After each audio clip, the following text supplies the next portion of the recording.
Müsahibimiz Xankəndi Futbol Klubunun gənc və aparıcı futbolçularından biri Ələkbər Şədiyevdir. Ələkbər, təbrik edirəm. Çox sağ ol. Yarımfinal ilk oyununda öz meydanımızda qalib gəldik.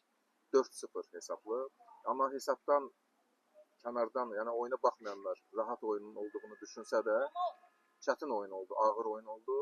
Amma yenə də qələbə qazandınız. O oyunu şərh edərdiniz, zəhmət olmasa. İlk öncə təşəkkür edirəm qələbə münasibətini təbrik etdiyinizə görə.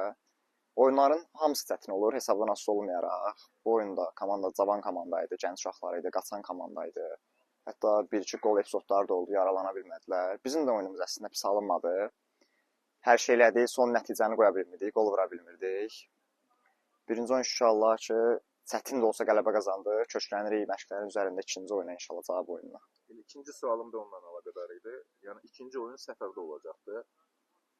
Ağstafada və yerli azarkeşlər öz komandalarına təbii ki, dəstək olacaqdı. Bir neçə dəfə buna şahid olmuşuq səfərdə. Yəni daha çətin olur bizim üçün, yəni qonaq komanda üçün oynamaq. Necə düşünürsən? Səfər oyunları, yəni təcrübəniz sizə imkan verəcək ki, daha yaxşı oynayasınız? Səfər oyununa daha da yuxarı nəticə ilə əldə etmək istəyirdi. 4-0 da pis nəticədir. Səfər həmişə ağır olur. Poli amili var, azarkeş amili var. Təbii ki, oranın stadionu buradakı kimi düz stadion deyil. Azarkeşlər var, çılğın azarkeşlər var, Ağstafanın, bunu hamımız bilirik. Yəni də inşallah ki, orada qələbə üçün gedirik. Allah deyən olsun, inşallah finaldan da çempionluq uğrunda mübarizə aparıb çempion olmaq istəyirik. İnşallah sənə də komandaya da finala doğru yolumuzda uğurlar. Çox sağ olun inşallah.